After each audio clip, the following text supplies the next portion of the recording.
Bienvenidas y bienvenidos a este programa especial del canal del Poder Judicial de la Federación, en el que vamos a platicar con nuestros invitados sobre la Asociación Mexicana de Impartidores de Justicia AC, la AMIJ, como se conoce coloquialmente, pues para saber qué es esta asociación, a qué se ha dedicado, porque lleva ya unos cuantos años trabajando, y cuáles son sus proyectos, cómo se ve desde la asociación la impartición de justicia en México. Y para entender este importante tema, le doy la bienvenida a Ana Saiz Valenzuela. Ana, qué gusto tenerte aquí. Gracias, Miguel. Muy Un gusto amable. estar aquí.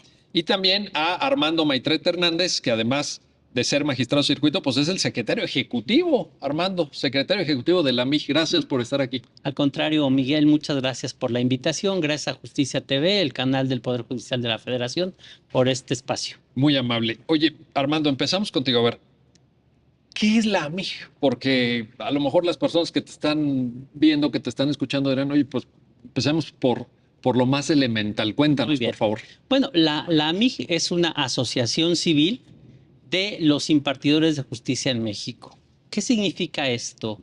En 2005, tú lo sabes muy bien, Miguel, nuestro público televidente, en 2005 hubo una gran reunión nacional de juzgadores en Querétaro, en Jurica, y ahí tomaron muchos acuerdos para mejorar la justicia en México. Había, recordaremos, una gran preocupación por generar confianza hacia la ciudadanía por parte de los órganos de impartición de justicia. Entonces se reúnen juzgadores de todo el país y toman diversos acuerdos. Entre ellos, pues, conformar una asociación que trabaje de manera permanente en la mejora de la impartición de justicia en México. Y es ahí donde surge la idea de crear una asociación civil que finalmente logra materializarse esta idea en el 2007, en abril del 2007. De manera tal que AMIJ tiene ya 16 años trabajando ininterrumpidamente en realizar diversas tareas para mejorar la justicia en México. Yo te diría, ¿quiénes integran la AMIJ? A diferencia de casi todas las asociaciones civiles donde son personas en lo individual que se reúnen en un fin común o en un objetivo común, en la AMIJ son órganos de impartición de justicia. Y ejemplifico, la AMIJ lo integra la Suprema Corte de Justicia de la Nación, no los ministros como tal, como personas físicas, sino la institución. El Tribunal Electoral del Poder Judicial de la Federación, el Consejo de la Judicatura, todos los tribunales superiores de justicia del país, el Tribunal Federal de Justicia Administrativa, los tribunales laborales locales, tanto burocráticos como las juntas, los tribunales agrarios, los tribunales electorales locales. En resumen, Miguel, a la AMIJ la integran todos los órganos jurisdiccionales del país, con excepción de los tribunales militares. Por supuesto, aquí se hizo una invitación a que todos conformáramos la AMIJ. Cuando se constituyó, solo los tribunales militares tomaron la decisión de no participar. Y en esencia yo diría eso. En resumen, la Asociación Mexicana de Impartidores de Justicia es una asociación de órganos jurisdiccionales que representan al Sistema Nacional de Impartición de Justicia en México. Perfecto. Ahorita nos cuentas de las tareas y de lo que hacen y todo. Ana Saiz, a ver, ¿por qué es importante tener este tipo de espacios, este tipo de foros donde ahorita escuchando a Armando, pues fíjate, Suprema Corte, Consejo de la Judicatura, toda la parte de jurisdicción electoral, estos tribunales de diferente conformación como los agrarios e incluso una dimensión local, que en un país como México pues es importante, es muy valioso. ¿Qué aportan este tipo de espacios? Yo creo que es muy importante, primero, el diálogo entre los propios juzgadores. Creo que ahí es donde se pueden realmente como medir las necesidades de la gente, cómo está respondiendo, cuando se comparten asuntos entre ellos, las maneras de deliberar, la manera de proteger derechos humanos, demás. Creo que ese diálogo me parece que es muy, muy valioso. Y he tenido la oportunidad de verlo en las asambleas, por ejemplo, de AMIJ. Y es muy distinto cómo se ve la justicia desde la Suprema Corte de Justicia de la Nación, probablemente, que desde un tribunal local agrario. Oye, y es que acabas de tocar un punto buenísimo. Y el hecho de que desde la Corte escuchen, ¿no? A ese Totalmente. tribunal local. Porque es interesante, pero ahí pues todos los jueces van como integrantes de su tribunal, pero de la misma asociación, digamos, no es uno, no es que la corte vaya a dar línea, ni Claro. nada. Ahí todo el mundo tiene una misma jerarquía y es importante esa escucha. Entonces, esa dimensión de reunir a todas las y los juzgadores me parece clave en un país donde, pues sí, la necesidad de justicia es grande y el reto es inmenso, ¿no? Oye, y Los además juzgadores. porque, fíjate, no recuerdo yo que haya otro espacio así, ¿no? No. O sea, si no fuera en la MIG, ¿se te ocurre otro espacio, Ana? No, yo creo que es muy, en general, el juez, el juzgador, pues por su propia labor de sobriedad, de deliberación, pues creo que es una profesión que sí implica, pues un grado de reserva, un grado de distancia, pero eso no quiere decir que no puedas tener el termómetro de lo que está pasando, de lo que te están pidiendo los justiciables, de dónde, de cómo llegan las mujeres, de cómo llegan las personas indígenas, cómo llegan personas con discapacidad, migrantes, refugiados, a pedir justicia, que es un derecho humano y que es tan importante como el derecho a la alimentación, a la salud. Entonces, creo que es donde pueden hacer este vínculo y este diálogo de cómo responder a una sociedad. Creo que esa es la parte que me parece sumamente valiosa y además que tenemos un país tan diverso que creo que es muy importante que se escuche un tribunal de Sonora con uno de Yucatán, con uno del centro del país. Que están enfrentando realidades también diversas. O sea, las temáticas jurídicas, los enfoques, las necesidades apremiantes de impartición de justicia, pues también varían, ¿no? No, totalmente. Entonces, creo que es muy valioso esta reunión de juzgadores, juzgadoras en estos apartados de la MIG tan diversos. Entonces, creo que les da una dimensión como de conexión con las realidades distintas y eso me parece sumamente valioso y además de que se vuelve una plataforma para poder tener un diálogo, tener un acceso con jueces y juezas del país para la sociedad, ¿no? Ahorita regresamos con ese tema, para la sociedad, muy importante. Armando Maitret, ¿cómo se configura? Déjame ponerlo así y le das tú el enfoque que tú quieras, pero una suerte de agenda de la MIG. ¿Cuáles son los Sí. enfoques, los temas, las metodologías de trabajo? Porque ahorita lo que decía Ana es muy importante, pues tienes una dimensión geográfica, tienes una dimensión institucional, tienes una dimensión, me atrevo a ponerlo también en la mesa, ya ustedes me dirán, presupuestal, Totalmente. porque también ahí tenemos diversidad. ¿Cómo configurar la agenda de trabajo de AMIG, Armando Maitret? Mira, bueno, retomaría la idea que usted ya ponía sobre la mesa. La gran valía de la MIG creo que es generar puntos de encuentro entre personas juzgadoras, entre órganos jurisdiccionales, en un plano horizontal. Efectivamente, no hay ningún órgano de impartición de justicia que te dicte una línea de acción, sino que metodológicamente en la MIG hay diálogo entre pares, todos y todas somos jueces y juezas, hacemos la misma función, tenemos diferencias, desde luego, pero tenemos muchos puntos en común y muchas preocupaciones y problemas en común que solventar. Mira, cuando hablamos de problemas en común, creo que algo, y eso ha sido quizá una de las temáticas más redundantes en nuestras instituciones, es cómo logramos mayor autonomía e independencia judicial. ¿Cómo generamos acciones para que esas garantías orgánicas e institucionales de autonomía e independencia se fortalezcan? En la MIG, metodológicamente, cómo abordamos la agenda a través de las asambleas, que son encuentros nacionales que se realizan una vez al año y donde acuden desde personas ministras de la Suprema Corte, jueces federales, jueces locales, de todas las ramas y de todas las jurisdicciones. Y a través de diversas mesas de trabajo se plantean pues, los muy diversos enfoques que cada uno de los impartidores de justicia tienen sobre ciertas problemáticas. Por supuesto, cada asamblea se plantea un tema a abordar durante la misma como tema general y ya en las mesas de trabajo se aterrizan diversas visiones y de ahí se toman programas o se construyen programas y planes de acción donde convergen todos los órganos jurisdiccionales, particularmente, y déjame decirlo así, en el intercambio de buenas prácticas. Pensemos, por ejemplo, y esto a nuestro público televidente, un tribunal que tiene un esquema muy exitoso de gestión judicial. ¿A qué me refiero con gestión judicial? Cómo tramitan sus asuntos, cómo los turnan, cómo les dan seguimiento desde que ingresan hasta que salen en una resolución. Y hay tribunales que no tienen esas fortalezas institucionales por múltiples razones, por cómo se dirigen, por la falta de presupuesto, por los diseños legales en el Estado.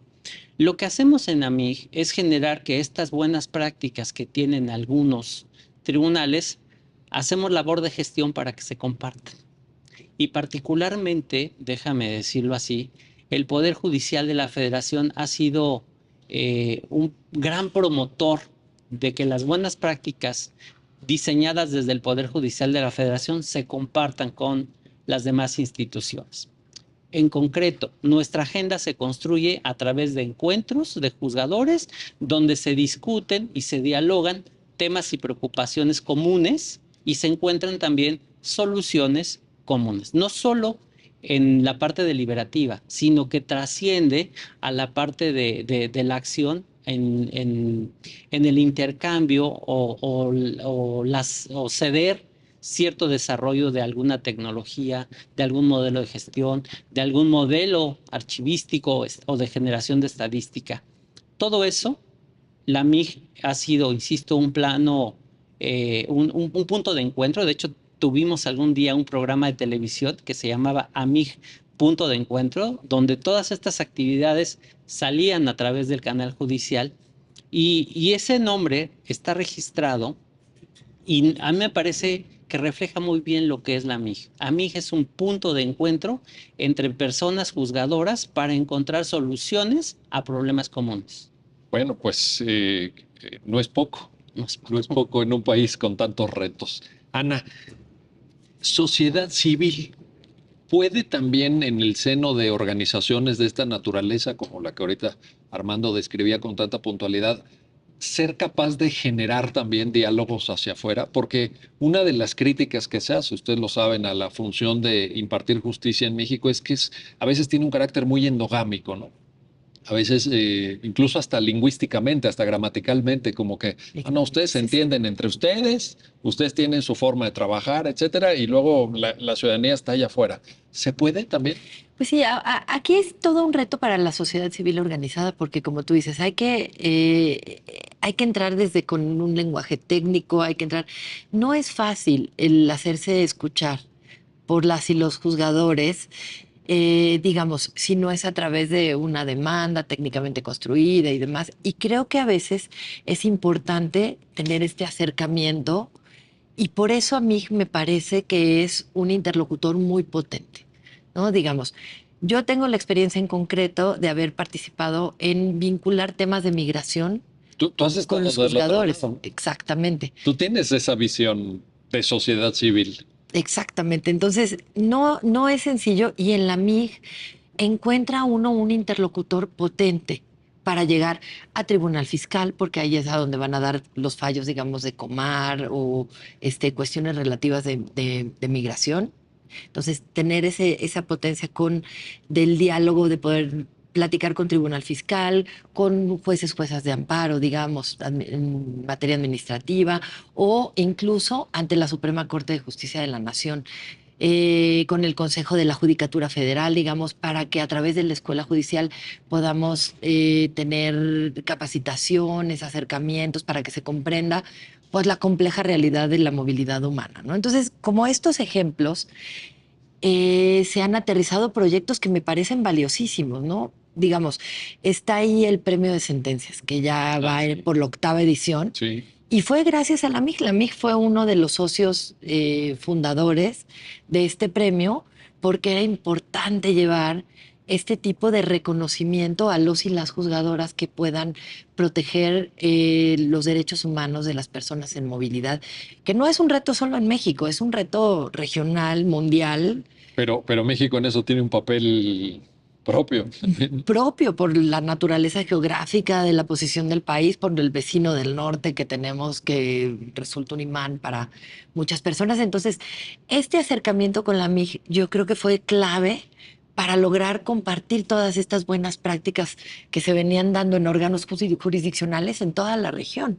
Y creo que es un conocimiento que a través de la MIG se potencia y se preserva porque hay un repositorio de fallos, porque está esta iniciativa que también se premiara, por ejemplo, a las y los litigantes, que pusieran los argumentos valiosos. Y también la MIG, siendo una asociación de juzgadores, se mantuvo como abierta a innovar en este tipo de cuestiones, ¿no? Entonces, este es un buen ejemplo para entender cómo se puede conectar la sociedad civil a los jueces y juezas a través de la MIG y no solamente a través de no todo tiene que ser el pleito y la demanda y el diálogo a través de los argumentos esgrimidos en una demanda, sino hay otros mecanismos de colaboración en donde jueces y juezas pueden tener una apreciación distinta a la problemática con este tipo de acercamientos, que creo que el ejemplo es como muy potente, ¿no? Y que ha permitido permear preocupaciones y problemas de una manera diversa y sensibilizar a juzgadores y juzgadoras ante problemáticas sociales muy apremiantes. Si te estuvieran escuchando, Ana, como estoy seguro que te escucharán asociaciones de la sociedad civil, vaya, organizaciones, pues en términos generales, ¿cuál sería tu recomendación? Que se acercaran, que plantearan temas, que intentaran insertarse en estos diálogos. ¿Qué podrías tú sugerir hacia adelante para quienes te están viendo y escuchando en este momento? Primero, que hay muchas maneras de llegar a la justicia. Y creo que este diálogo puede ser importantísimo. Por ejemplo, si hay mucho temor luego de pues todas las complejidades técnicas y lo caros que son los procesos judiciales para las organizaciones de la sociedad civil. No es fácil mantener un litigio tal vez por 10, 12 años, mantener un abogado, una abogada. Y si no es fácil ni siquiera acreditar el interés legítimo No, a veces, porque, eso es todo porque un reto. luego en amparo el interés legítimo y a Es ver todo qué un juzgado reto. y a ver qué criterio. No, y a ver qué tribunal, y del Y a norte ver, al sur cambia muchísimo, ¿verdad? el interés, los criterios Sí. sobre interés legítimo. Entonces, la MIG es un buen camino para empezar estos diálogos, para facilitar este acceso y que haya más una comprensión entre los dos sectores.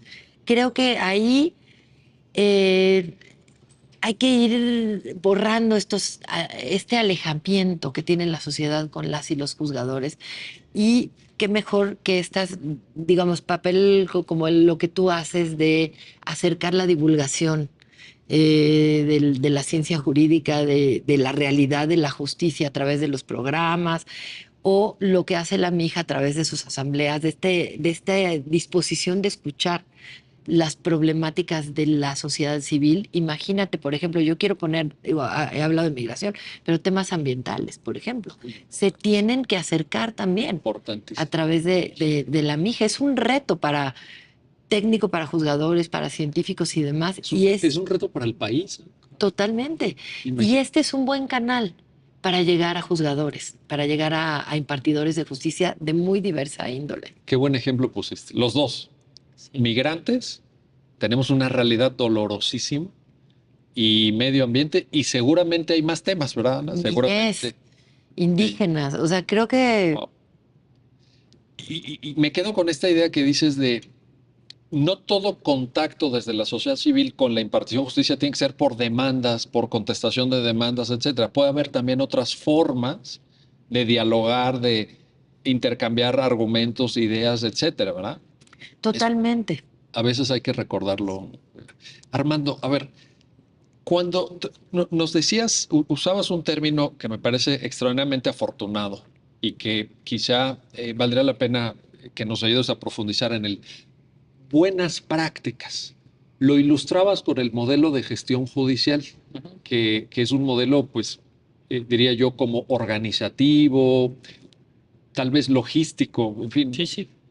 ¿Qué más podemos incluir en esas buenas prácticas? ¿Cómo se ve desde AMIG esa configuración del concepto de buena práctica, pero obviamente en el ámbito de la impartición de justicia. Voy a poner un ejemplo que además va a vincular esto de lo que ya hablaba muy bien Ana. Mira, todos sabemos que el Poder Judicial de la Federación, particularmente la Suprema Corte de Justicia, desde hace muchos años, más de una década, ha impulsado de manera muy determinante la agenda de género. Sí. Es decir, el que se establezcan mecanismos para que las mujeres obtengan una igualdad sustantiva. Ha sido un proceso largo. Y ahí la MIG también jugó un papel relevante. Por un lado, la Corte emitió sus protocolos para juzgar con perspectiva de género, pero de manera paralela, la MIG generó un documento que es un pacto para introducir la perspectiva de género en los órganos de impartición de justicia. No lo hizo sola, no se le ocurrió a la Secretaría Ejecutiva de la MIG, sino en el diálogo con la Corte, con todos los tribunales del país y con organizaciones de la sociedad civil. Yo recuerdo muy bien cómo GIRE, que es esta organización de derechos reproductivos de la mujer, X Justicia para Mujeres, trabajaron muy de la mano en impulsar el pacto, que el pacto en esencia son una serie de buenas prácticas recogidas en un documento que fue alimentado o retroalimentado por todos los tribunales del país. A mí me parece que la agenda de género impulsada desde la MIG en un primer momento a través de este pacto para introducir la perspectiva y en un segundo momento, hace apenas 3 años, hace 2 años se lanzó un pacto nacional por la justicia de género, que es como el pacto 2.0, déjame decirlo así, es desde mi perspectiva uno de los modelos de incorporación de buenas prácticas dentro de los tribunales que más éxito ha tenido. ¿Por qué? Porque recordarán ustedes cómo desde la Corte, antes de que estuviera en la ley, se impulsaron licencias de paternidad. Y de ahí esta práctica, esta buena práctica de una administración fue trascendiendo y permeando a todos los tribunales, de manera tal que todos fueron recogiendo como partes de su autogestión las licencias de paternidad como un derecho de las mujeres a recibir o a compartir los cuidados en la crianza de los niños y niñas.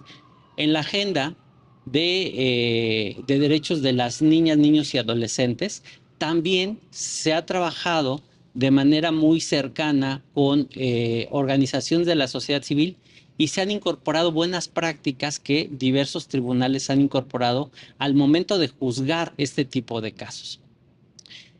Otro de los ejemplos que a mí me parecen sumamente exitosos es el juicio en línea.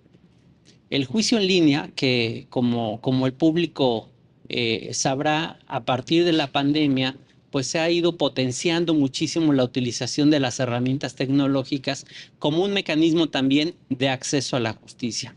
Pero esto, digamos, durante la pandemia se volvió mucho más visible. Ya desde antes, el Poder Judicial de la Federación, el Tribunal Federal de Justicia Administrativa, otros tribunales administrativos, también incluidos los electorales, venían trabajando de la mano compartiéndose información. Al grado tal, Miguel, Ana, que se compartían desarrollo tecnológico. Ya no solo es, te comparto una gran idea de cómo puedes tú gestionar tus juicios en línea, sino además yo te comparto parte del desarrollo tecnológico. ¿Para qué? Para que entre todos nos apoyemos y abaratemos la infraestructura. Sí, porque son inversiones cuantiosísimas. Invertir en nuevas tecnologías en el ámbito de justicia. De hecho, muy probablemente, ahora que hablemos de proyectos, a mí en este momento está impulsando de manera muy decidida un proyecto de interconexión tecnológica para que todos los tribunales del país se interconecten con el Poder Judicial de la Federación en expediente electrónico, firma electrónica certificada, de manera tal que tengamos, déjenme la analogía, tener como una gran estación espacial, que sería el modelo de gestión del Poder Judicial de la Federación, donde todos los que interactúen ahí tengan las mismas herramientas para poder trabajar. No, y si hay capacidad tecnológica para ello y a su vez redunda en una mejor impartición de justicia, pues es lo que la gente está esperando. Es correcto. ¿No? Es lo que la gente quiere. Bueno, déjenme hacer una pausa. Estamos platicando con nuestros invitados sobre la Asociación Mexicana de Impartidores de Justicia, AC, la AMIJ. Ya lo han visto, una agenda muy nutrida, diálogo social, diálogo entre diversos tribunales de diferentes niveles de gobierno y grandes retos, grandes desafíos. No se vayan, regresamos.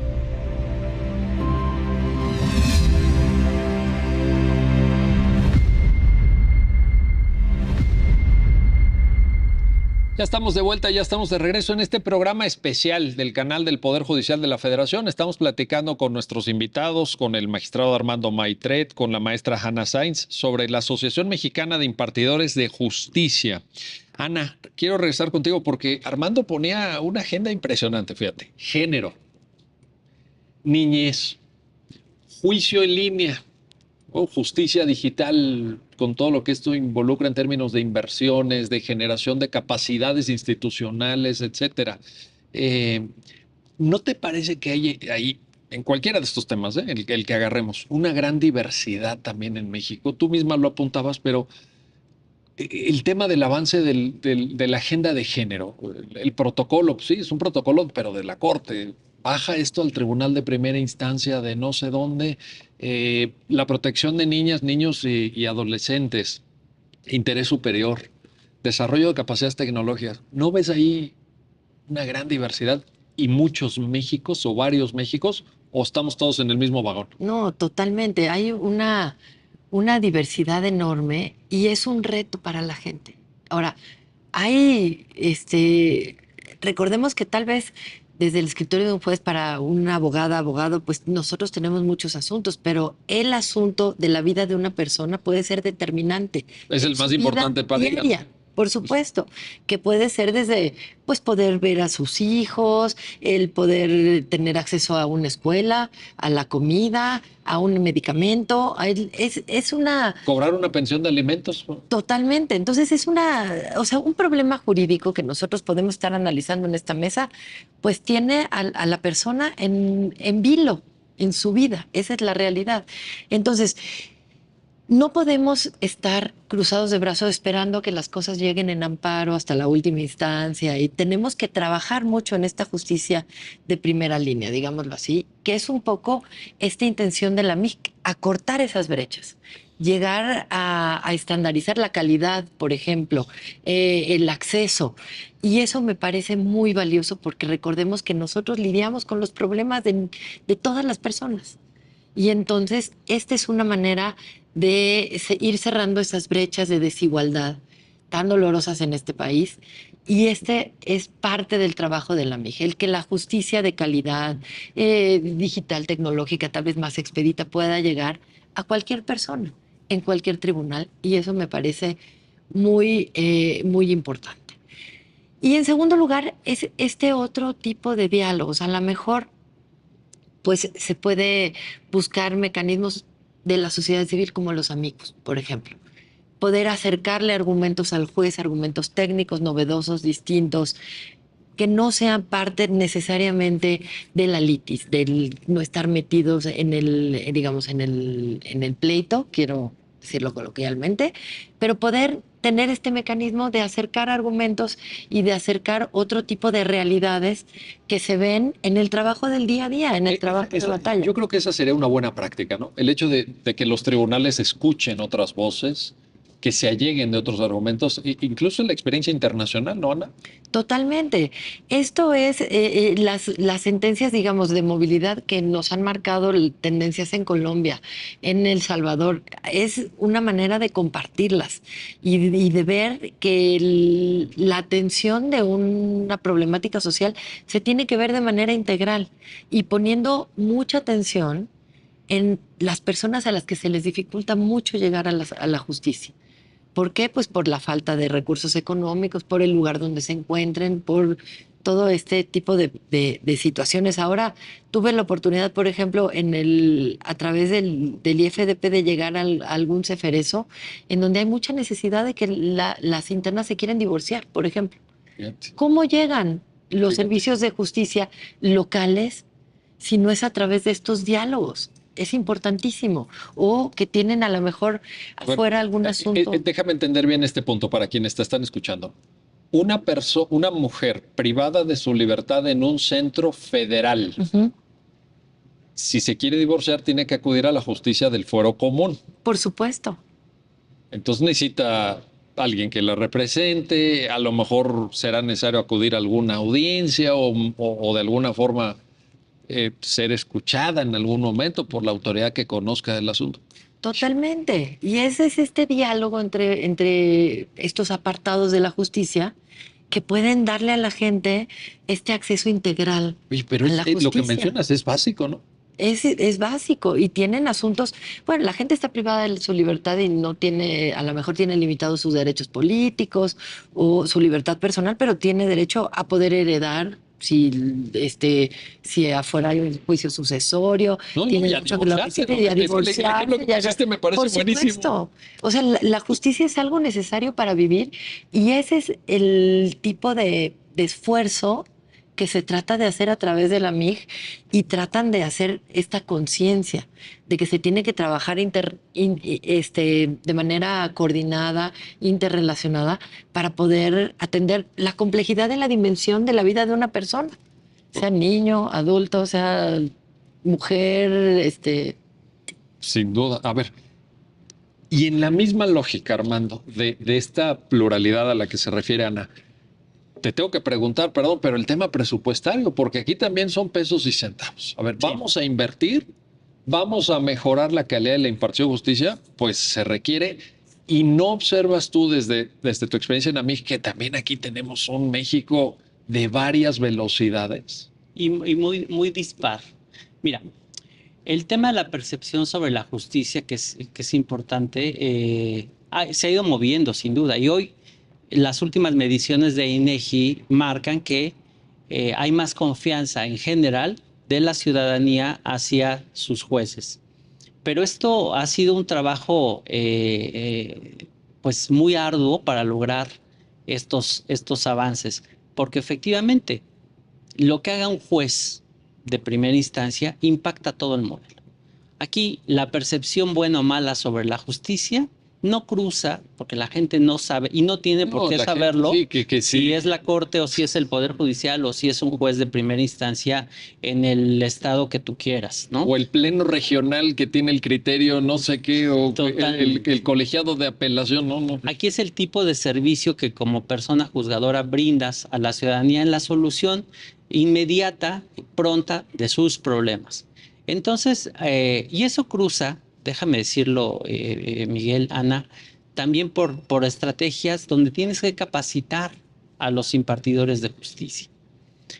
Sabemos que cada quien tiene sus estrategias propias, pero la AMIG también ha sabido trabajar en ese esquema, Miguel, Ana, para que la capacitación que en el Poder Judicial de la Federación ha sido de muy alta especialidad, pueda permear al resto de los impartidores de justicia en México, que no tienen para organizar ni para pagar estos cursos. Y entonces, en la estrategia de bajar cursos de casas de cultura, más lo que la MIG pueda aportar, creo que se abona.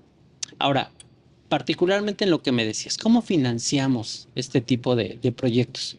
Yo decirle al público televidente que si ustedes revisan los documentos de AMIG van a encontrar como dos etapas.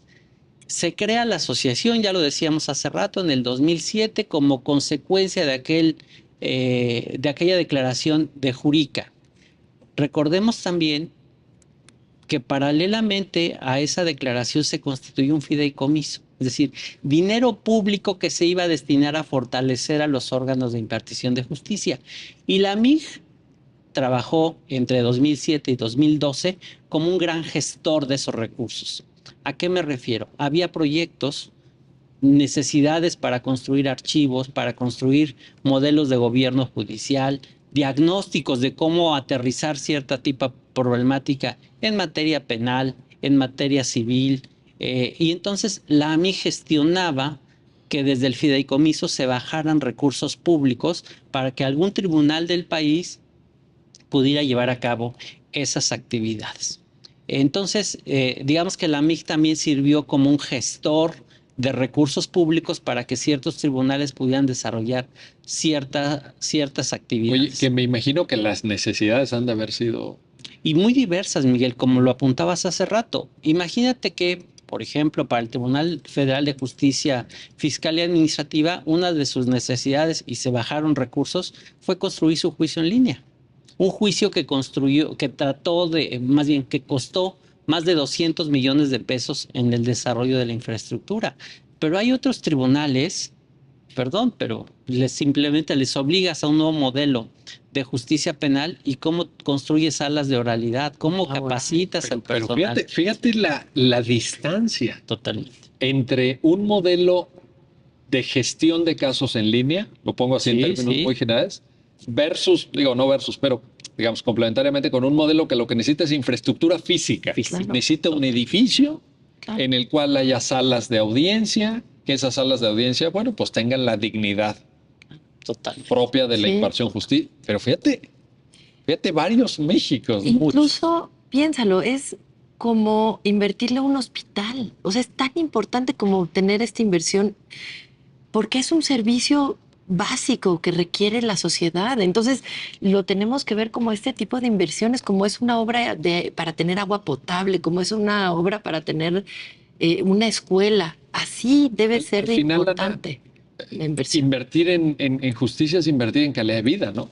Totalmente, totalmente, porque aunque no queramos, todos de alguna u otra manera tenemos que ir pues para regularizar una casa, para cualquier cuestión de nuestros hijos. Es algo sensible a la vida. Incluso los problemas, yo te diría, los problemas más arduos de las personas, o sea, no llegan ni mi edad, a los 30, alguna llegará, pero en general son temas que afectan lo más importante de la vida de los seres humanos. Totalmente. Pero incluso decirle a las personas que a pesar de la carencia de recursos, los tribunales en este país hacen de verdad genialidades para poder brindar un mejor servicio. Sabemos que hay problemas, eso creo que nadie los ha desconocido, pero en la complejidad de problemas también hay que ver lo que han hecho de manera muy valiosa los tribunales en este país. Pongo un ejemplo también muy elocuente. Vino una reforma trascendental en nuestro país en materia de derechos humanos, ¿no? Y de repente, pues claro, los más habilitados en el tema de protección de derechos humanos por el tipo de casos que resolvía, pues era el Poder Judicial de la Federación. Pero ¿cómo trasciendes al resto de los tribunales que también la Constitución ya les obligaba a hacer un tipo de protección? ¿Cómo se reinventaron? Déjame decirlo. A través de la MIG diseñamos estrategias para incentivar que los jueces incorporaran en sus sentencias perspectiva de derechos humanos. Y ahí es donde nace el tema que hace rato Ana decía, concursos de sentencias. Eso no cuesta dinero, pero es una iniciativa en la que tú visibilizas buenas sentencias y esto incentiva con el prestigio que logró ya la MIG y además se premiaban en el contexto de las asambleas donde estaban las personas ministras. Y entonces, ¿qué generabas? Generabas que los tribunales emitieran sentencias que protegían derechos humanos, que protegían género, o proyectos de innovación judicial, y los ponías a concursar entre ellos. Y esto servía como ejemplo a otros impartidores de justicia para decir, yo quiero, ¿no?, ser reconocido por mis pares respecto de mi trabajo, que es emitir sentencias. Un círculo virtuoso. Un círculo virtuoso, ¿No? Miguel. ¿Podríamos llamarlo así? Que no costaba dinero, no cuesta dinero, pero que genera, desde mi punto de vista, un cambio. Es el cambio de paradigma del que tanto hablábamos, donde los jueces y juezas se involucran en un nuevo modelo de protección de derechos humanos a través de, digamos, de la emisión de sentencias que se vuelvan a su vez referente para otros jueces. Hoy mantenemos estas prácticas con organizaciones en materia de migrantes o personas en situación de movilidad, y también con la Oficina del Alto Comisionado de Naciones Unidas para los Derechos Humanos en materia de personas con discapacidad. ¿Qué generamos? Que en toda la región latinoamericana visibilicemos sentencias que protegen o abogados que incentivan la protección de derechos humanos, con el único objetivo de que cada vez más haya más y más y más jueces y juezas que se atrevan a hacer este tipo de protección de calidad de derechos. Sin duda, y lo pongo como ejemplo, como estrategias que no cuestan, pero la mayoría, yo coincido contigo, Miguel, coincido con Ana, necesitamos invertir en la justicia. Hay demandas históricas que desde a mí se han impulsado. Me ha tocado ir a gestionar con algún poder judicial a los congresos de los estados la necesidad de invertir en la justicia, ¿no? Pero ni siquiera tenemos esquemas en los que se le garantice un presupuesto fijo a los tribunales. Hoy día están sujetos los tribunales a los vaivenes de la política y a las decisiones que en la política se tomen respecto del papel que tienen que desempeñar los tribunales. Que déjame aquí, lo digo ya a título personal, y vaya con qué ligereza se toman a veces esas decisiones, ¿no? Porque también los vaivenes y eso no ayuda a una programación que no se remita a un ejercicio presupuestal de un año, porque también se necesita planearlo. Totalmente. Claro. Se necesita una perspectiva de mediano y largo plazo, pues es que si no, ¿cómo?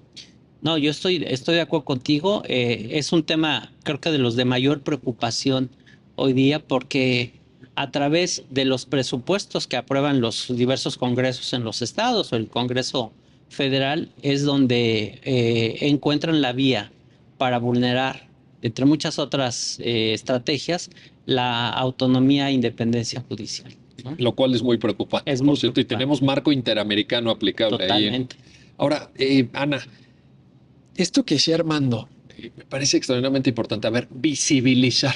Y te voy a decir por qué, y quiero ahí tu punto de vista y tu comentario. La tarea jurisdiccional es eminentemente fragmentaria. Quiero decir, un juez, una persona juzgadora resuelve este caso y luego la de al lado resuelve el otro caso, etcétera. Y a veces, incluso para quienes estamos intentando seguir el debate jurídico nacional, no está sencillo identificar cuáles son las buenas sentencias o esa persona juzgadora que está dejando horas y horas y horas en la oficina, metiéndole todas las ganas del mundo, trayendo estándares internacionales de derechos humanos, protegiendo personas en situación de movilidad, pero a veces no se ve. ¿Por qué? Pues porque hay un océano de millones, me atrevo a decir así, cada año de sentencias. ¿Dónde lo buscas? A mí sirve también, o debe servir para eso, ¿no? Como espacio. Sí, totalmente. Es una oportunidad de ir a practicar. Por ejemplo, hubo un experimento que hicimos estando en varias organizaciones de la sociedad civil que se presentó exactamente el mismo amparo. Un texto muy similar para pedir la liberación de personas detenidas en estaciones migratorias por COVID, que estaban en riesgo por COVID. Y fue bien interesante en la asociación cuando planteamos el resultado de esos 7 amparos puestos en 17 puntos distintos del país. Bueno, realmente la reacción de no puedo creer que mi colega de Tapachula lo hizo tan distinto que mi colega de Tijuana. Sí, tan salió muy distinto, Ana. Totalmente diferente. Totalmente diferente. Hasta la entrada por interés legítimo, digámoslo así, era totalmente distinta en el sur que en el norte y el estándar de protección del centro era mucho mayor. ¿Tienen por una ejemplo. hipótesis de a qué se debe? Pues yo creo que es ese, a lo mejor puede ser que hace más falta diálogo entre los y las juzgadores y entre los distintos circuitos, para empezar. Y segundo, la realidad con la que se topa el juez de que entra, de que sale de su casa a que llega al juzgado. Yo creo que sí. La sociedad a la que pertenece también te va determinando. Porque fíjate, el ejemplo me parece extraordinariamente interesante. Es la misma vía procesal que se llama juicio de amparo. Sí. En un mismo nivel de gobierno, digámoslo así, que es Poder Judicial de la Federación, sobre un mismo tema. Ajá. No son varias materias, bueno, civil, laboral, administrativo. Y que haya mucha diferencia. Mucha Así diferencia, se puede sí. afirmar. Desde el sur, desde que no aceptaban la demanda, el centro que ordenó la inmediata liberación de todas las personas en riesgo y además liberación con documentos. Tienen que salir con CURP, tienen que salir, o sea, no pueden salir indocumentadas. Y el norte que pidieron básicamente individualizar. Enséñame por qué Ana está en riesgo en esta estación migratoria, un poco porque tiene hipertensión, porque tiene, o sea, una individualización. Entonces, el estándar era muy diferente en todo el país y eso llamó mucho la atención en AMIG, por ejemplo, cuando fuimos a la asamblea. Bueno, debería llamar la atención de todo el país. Sí, por supuesto, pero por suerte pudimos hablar ahí con jueces y juezas que realmente dijeron es una situación que tenemos que atender, no podemos vivir en esta desigualdad, ¿no? De circunstancias. O estos fallos, por ejemplo, de sentencias con lenguaje sencillo y accesible, o para niños y niñas, que también se comparten a través de estos, de iniciativas de AMI. Oye, qué bueno que Ana pone ese tema, Armando, porque, a ver, en el tema de los formatos de sentencias simplificados por un lado y los de lectura fácil por otro, que son dos modos diferentes, Sí. pero que de alguna forma vienen a cuestionarnos también el trabajo de fondo que se hacen los órganos de impartición de justicia. Yo he leído, Armando, a ver, lo planteo con todas letras, perdón, pero en redes sociales que la gente incluso se burla de eso, que dice, ¿qué tipo de justicia es? Esto es una justicia devaluada, esto es una justicia que no tiene la solemnidad. A ver. ¿Qué decir frente a eso? Sí, mira, yo creo que es una resistencia a los nuevos modelos de comunicación de la judicatura. Históricamente, y bueno, tú y yo somos contemporáneos en nuestra formación, Ana es siempre nos mucho más decían, joven, más evidentemente, joven, Ana, Sí, sí, pero sí. infinitamente más joven. pero ¿a poco nos decían? Los jueces hablan a través de sus sentencias. Y hoy día Sí.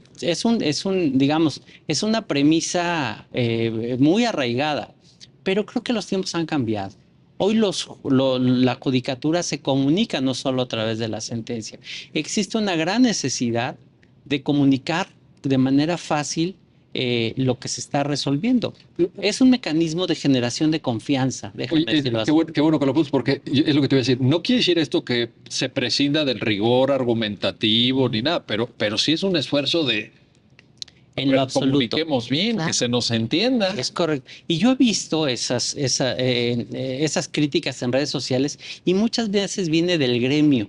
Sí, Es algo que fíjate, está muy interesante. Nosotros en AMIG hemos tratado de incorporar también a nuestras asambleas, a este diálogo, a profesionales del derecho, a escuelas y universidades, porque creemos que el cambio en el modelo de justicia abarca a todos. O sea, no vamos a cambiar si el litigante sigue planteando el mismo tipo de demandas, ¿no?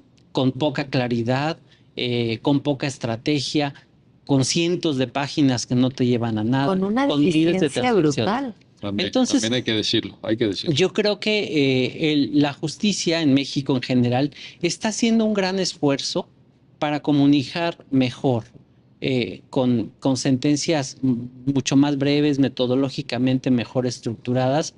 Y este modelo de comunicación con sentencias de fácil lectura destinadas a un cierto tipo de público. No es que se evite o se eche a un lado el rigor que representa la labor de juzgar, sino que las sentencias tienen que entenderse por las personas que tampoco son expertos. Pero yo, Que por cierto es a las que la justicia se dirige, ¿no? Debe. por supuesto. O sea, Sin embargo, y esto es a título personal, lo tengo escrito en alguna ocasión ya hace muchos años, yo lo que veía es que el gremio de los abogados, herederos de esa tradición jurídica romana donde los pontífices eran los que traducían el derecho, no quieren renunciar a esa labor. Y el día en que los jueces o la judicatura comuniquen más fácil con las personas, esa intermediación se va a romper. Y yo creo que es una resistencia del gremio a que eso se rompa. es una pérdida de privilegios. Yo lo diría así en muchos casos. Sin embargo, yo creo que hay que sensibilizar que el gremio de abogados son operadores fundamentales en la justicia. Y más allá de perder esos privilegios, yo creo que podemos subirnos, déjame decirlo en el mejor de los sentidos, a esta necesidad de mejor comunicación entre la judicatura y su sociedad, donde los abogados recuperen también esa confianza y credibilidad muy necesaria. Entonces, yo creo que podemos generar una buena sinergia entre instituciones de la justicia, operadores de la justicia, organizaciones de la sociedad civil, porque parte de lo que hacíamos con las sentencias, perdón que retome esto, es que ¿quién nos revisaba? Nos revisaban organizaciones o personas vinculadas con organizaciones. ¿Quién mejor para evaluar el trabajo de los jueces y juezas que la sociedad a la que diriges las sentencias? Y creo que la comunicación, la buena comunicación es un papel central para que hoy se genere mayor confianza de la ciudadanía en sus instituciones de justicia. Que hace mucha falta. Mucha Y al falta. final también yo diría, Armando, en este llamado, así lo quiero interpretar, estás haciendo un llamado Sí, a la profesión jurídica, en general, en el sentido que todos vamos en el mismo barco. ¿Sería una conclusión válida? totalmente. Bueno, nos queda un minuto de programa, Ana, pero no quiero despedirlo sin pedirte un comentario sobre esto que Armando ponía en la mesa también hace un rato. Todo esto depende, al final del día, de que tengamos poderes judiciales autónomos que ejerzan la independencia judicial en términos perfectamente definidos por la Corte Interamericana de Derechos Humanos, en términos de buenas prácticas internacionalmente reconocidas también. Un comentario sobre este punto. A mí me parece que es importantísimo este diálogo que fomenta la MIG. Por ejemplo, también para darse cuenta de cómo, dónde están los abogados que defienden trabajadores y trabajadoras. ¿Dónde están los abogadas que defienden personas con discapacidad? ¿Cuál es su labor? ¿Cómo el juez o la jueza es la que detecta una defensa deficiente?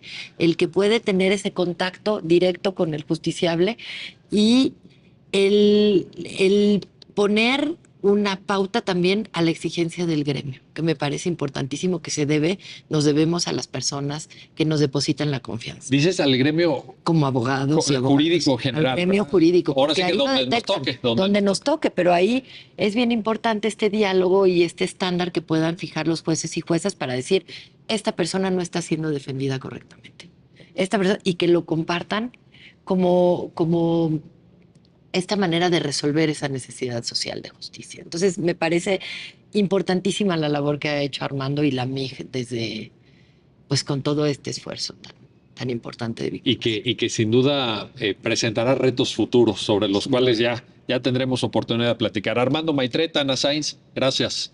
Gracias a los dos por esta conversación y gracias a usted que hace posible este programa especial del canal del Poder Judicial de la Federación sobre la Asociación Mexicana de Impartidores de Justicia, AC. Gracias y hasta pronto.